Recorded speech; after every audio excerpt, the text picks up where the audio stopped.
News moves at an incredibly fast pace, and if you had a busy week like I did, then you're bound to have missed something.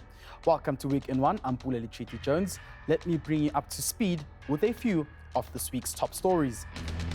ENCA news teams focus on the state of the South Africa's railway system.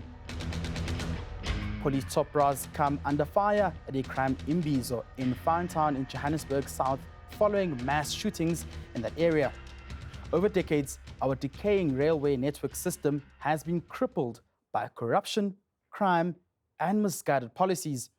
Case in point, this week, Transport Minister Fikile Mbalula held a briefing to give an update on the verification process after a forensic audit revealed that there are 3,000 ghost workers on Prasa's payroll. ENCA's Heidi Jokos has more. Fraud, corruption and lack of management controls at Prasa. That's how as many as 3,000 people managed to draw monthly salaries without even being there. Transport Minister Fikile Mbalula says the ghost employees at the rail agency were either not in the building, not qualified or undocumented.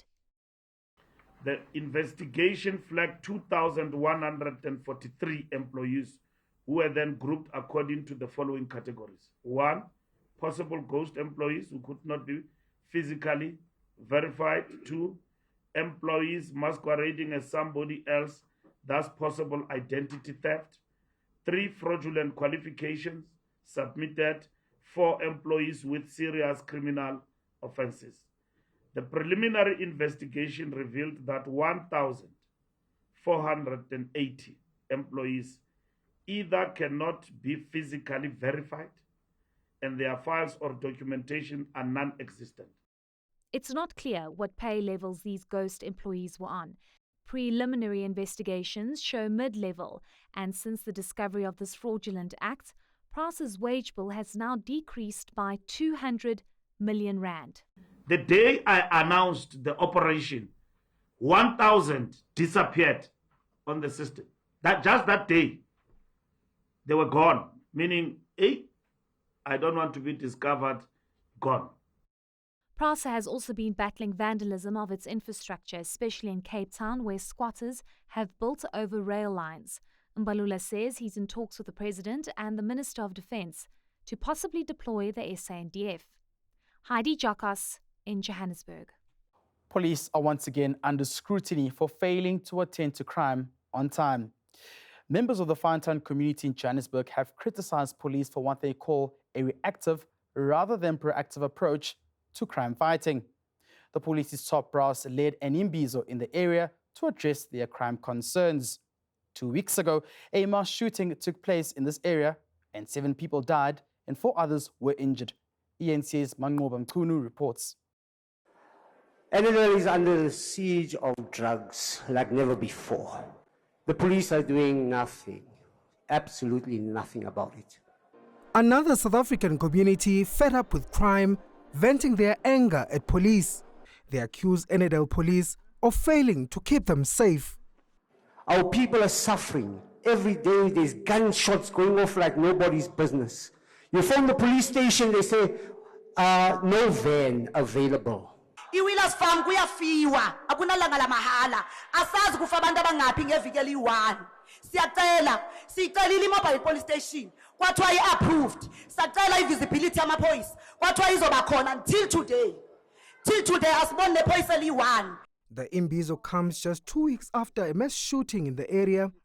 7 people died and 4 others were injured after a group of robbers opened fire at street vendors. Their message to police is clear.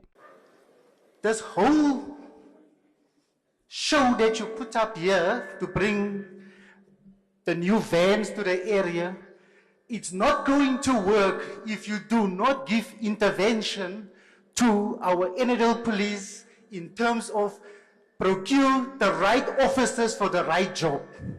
But police have countered their claims. This is one community that Kai Molau has been visiting time and again long before that incident. So it's not true that you are responding because that has happened.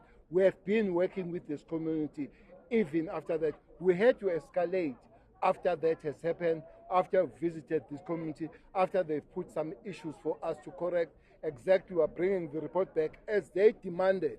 But while the community welcomes the engagement, they hope it won't be another talk shop by police. They hope this time around their pleas won't fall on deaf ears and want those responsible for the mass shooting behind bars. Manqwaba Mkhudu, Fine Town. Another big blow for Eskom. While the power utility battles to keep the lights on, along comes news that its acting head of generation, Rulani Mathebula, has quit with immediate effect. His departure was confirmed by Eskom COO Jan Oberholzer. This isn't the only bad news. Oberholzer warned that blackouts may continue through the festive season. I filed this report. There's simply no money to burn diesel at Eskom power stations. This has been revealed by the utility COO Jan Oberholzer. He's laid the blame squarely on faulty municipalities, saying that's the reason behind the continuing blackouts. Resources, the scarce financial resources that we have. We do not have money to burn diesel anymore. You know, if you find the municipalities, I've just been saying, owing you 52 billion rand, but on the other side, you are forced, to burn diesel while people are owing you money. So you are depleting your cash flows, and this is where we find ourselves at a very, very delicate position. But as more and more challenges pile up for Eskom, South Africans may have to brace themselves for a festive season in the dark. The Eskom Chief Operating Officer says in the next few weeks they will be looking into making several capital investments and major repair projects. By taking off Unit 1 now, and then straight thereafter, or a few months thereafter, Unit number 2 will definitely increase the risk of load shedding. Because it's one stage of load shedding that, so to speak, that we will take offline in order to do the work that I've just described. So yes, the increase of load shedding, the risk of load shedding will increase. Eskom says will also look at replacing its group executive for generation. Rulani Mathebula will be leaving the utility with immediate effect in what Oberholzer sees as a huge blow to the managerial group. Pule Letshwiti-Jones in Johannesburg. Stay tuned to Week in One. Coming up, we look at some of the big interviews that our anchors have conducted as they drive the news agenda with key newsmakers.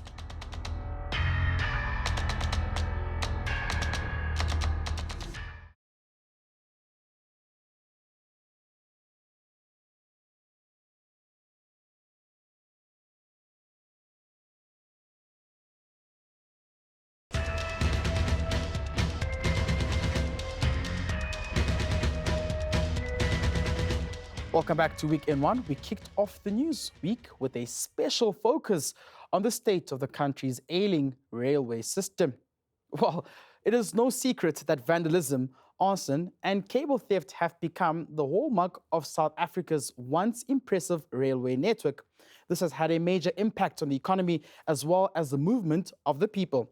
ENC anchor Tumelo Mututwane spoke to Parliament's Portfolio Committee on Transport's acting chairperson, Lisa Mangu. Where did we go wrong from your perspective as the Parliament Portfolio Committee on Transport? I mean, conducting oversight, where is, of course, the error here? Well, it's a very big problem.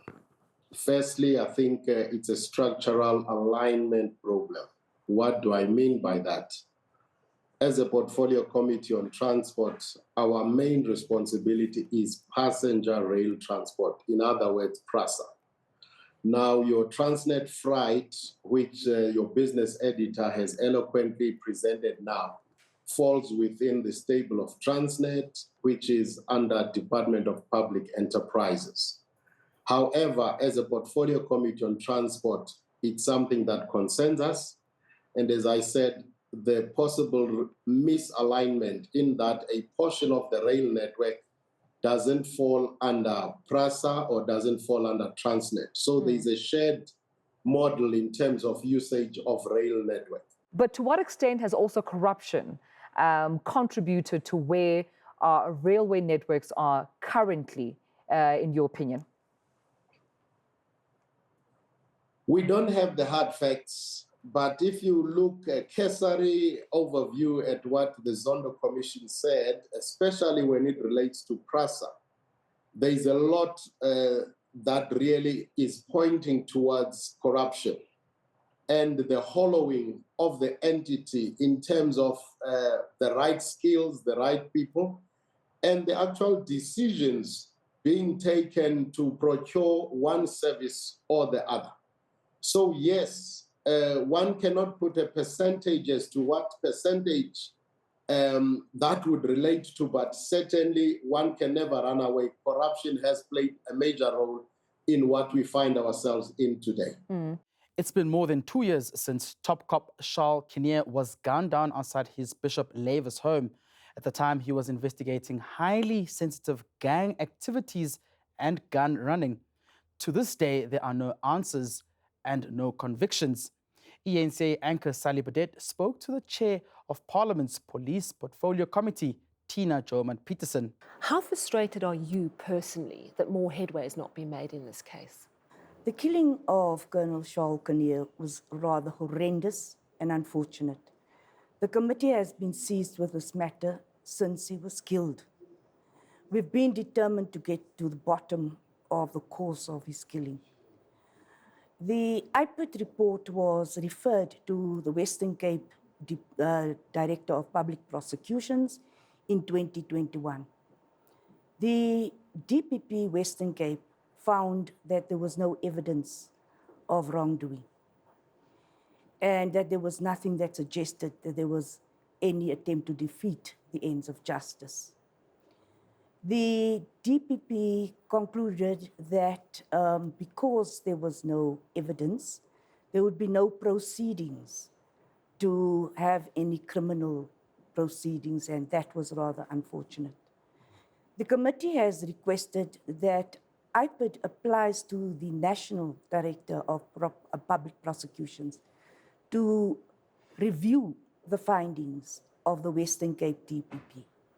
And this is why the report has to remain classified.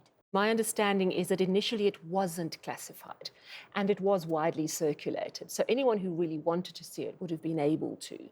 So surely the whole reasons giving for keeping it classified, that witnesses could be made vulnerable, that it points to a lot of cops potentially implicated, is moot now. We questioned IPID about the leaked report. The report was published quite extensively. The family had to read about it in the media. It was rather insensitive. So for us as a committee to have some confidence that there would be criminal proceedings, we had to accept that the report leaked, but it was subsequently classified. There are growing calls to ban pit bulls as pets in the country.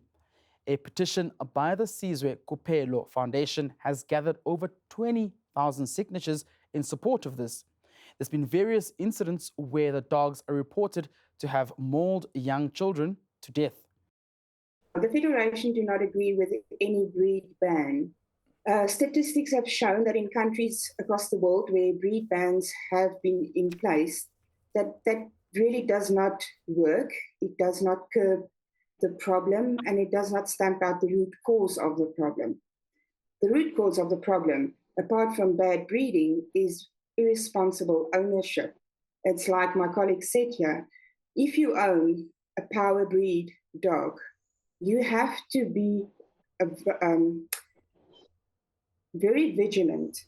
You are responsible for every action of your dog at every point of the day. But Sizwe, a blanket ban, do you think it will produce results? When you listen to Leander, aren't you thinking that maybe there should be a campaign to make sure that the laws that exist, the bylaws that exist, are enforced properly, that those who own such dogs, the pit bulls, are properly educated and trained and made very, very aware of the liabilities they face if such an incident happens? This pains me.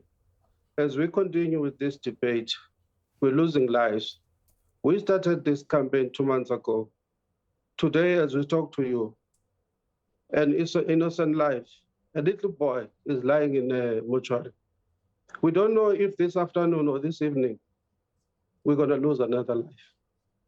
The reality is that we are keeping dogs that are bloodthirsty within society. Something has to be done. We understand that as and when the government responds to our call, if they respond positively, there is a process that would have to be undertaken, which would include public hearings. But as we engage on these discussions, we need to be mindful of the fact that there's a danger, there's a monster out there. Our children are not walking on the street freely. They can't go to the park freely because they don't know when the attack is going to happen. We are hearing Sizwe's pain and commitment and determination to ban the pit bull breed, and Leander saying banning the breed is not the solution. There are other ways.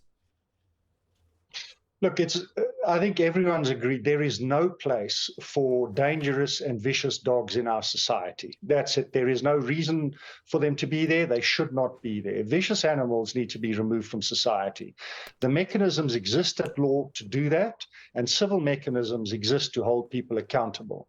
The law needs to be enforced, and people must feel the consequences.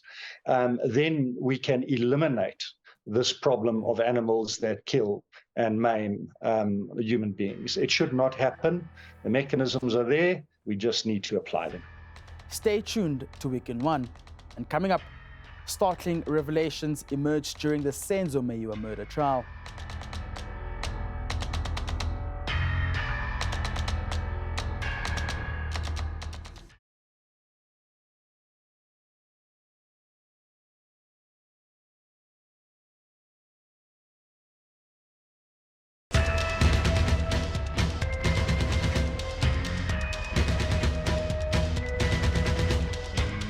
Welcome back to Week in One. I'm Pule Letshwiti-Jones.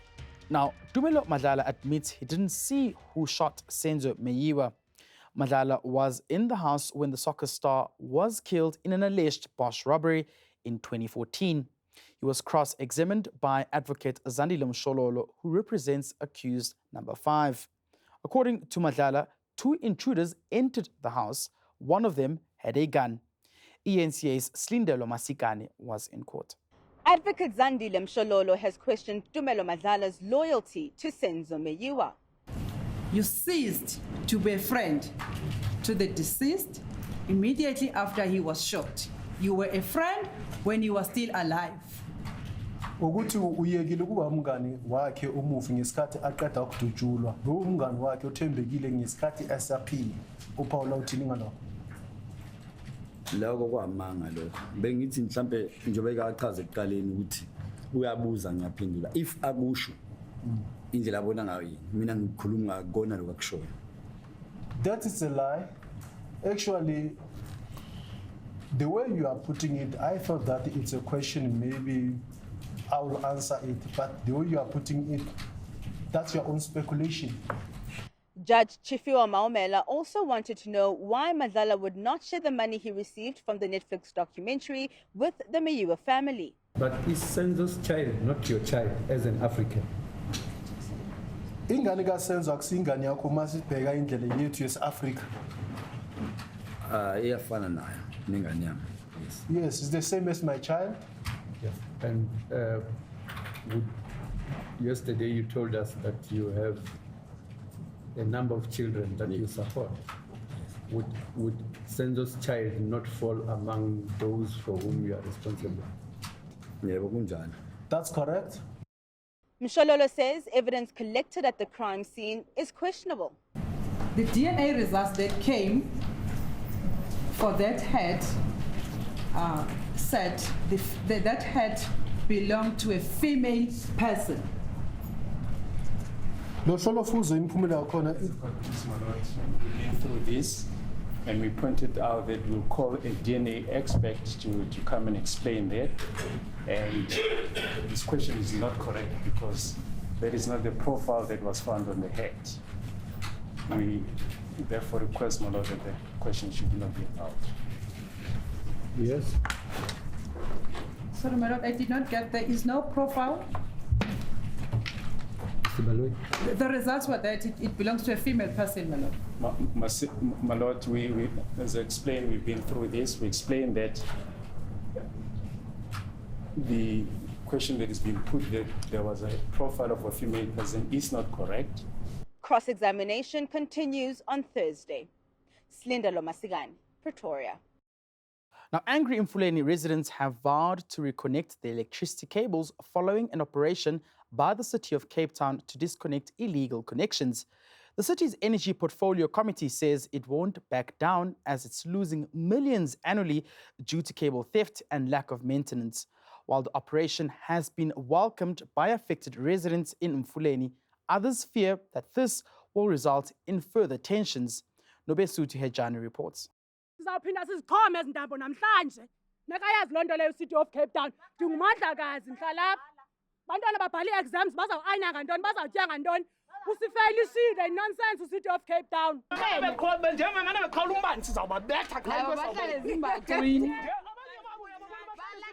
Informal settlement residents in Mfuleni say they too will fight back and reconnect cables cut off by the City of Cape Town.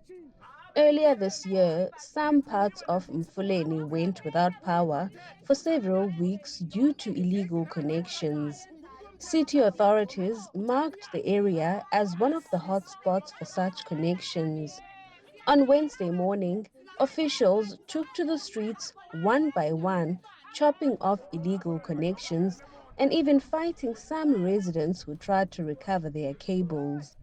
But for those staying in formal structures, this is a relief, though they say it may be temporary. Usukela kwafika abantu apha abesingabazi noba basuka phi bakonektha umbane. Sahlala kabuhlungu ezindlini zethu. Sithelwa zii-washing machine, ii-microwave, izitovu. Siyazigqiba iveki ezimbini thina singalayiti. And njengangoku nisuka apha, ukumka kwenu siyathukwa. The City of Cape Town's Mayor member for Energy, Councillor Beverly van Renen, says she's had enough of this as it costs the city millions of rands. Illegal connections are putting a lot of strain on our grid and on our network. Also, it impacts very negatively on our paying customers. And so it was important, because we do have a responsibility to ensure, that we do secure power to our paying customers. And so we will not tolerate. We are here today to send out a very clear message to all of these illegal connectors that we will no longer tolerate this. While the City of Cape Town cannot give an estimate of the value of cables retrieved in Mfuleni, the recovered cables filled 3 full trucks. Many of the cables were stolen from the city and Eskom in other communities. Nobesuthi-Jones, Cape Town. Climate justice activists from the African continent are urging leaders to stop begging for more money from the developed world. They say African leaders should rather look for continental solutions to climate change.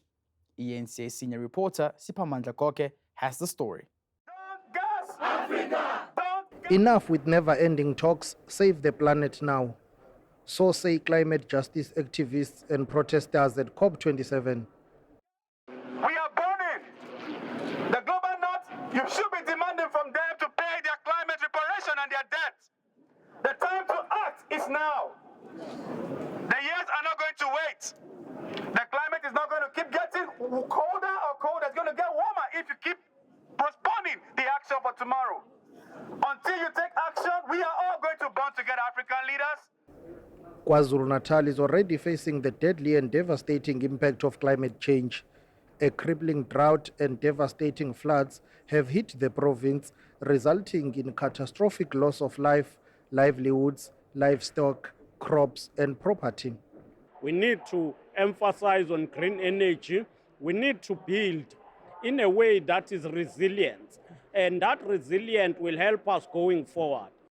A group of African negotiators is pushing for various priority areas to help the continent address climate change.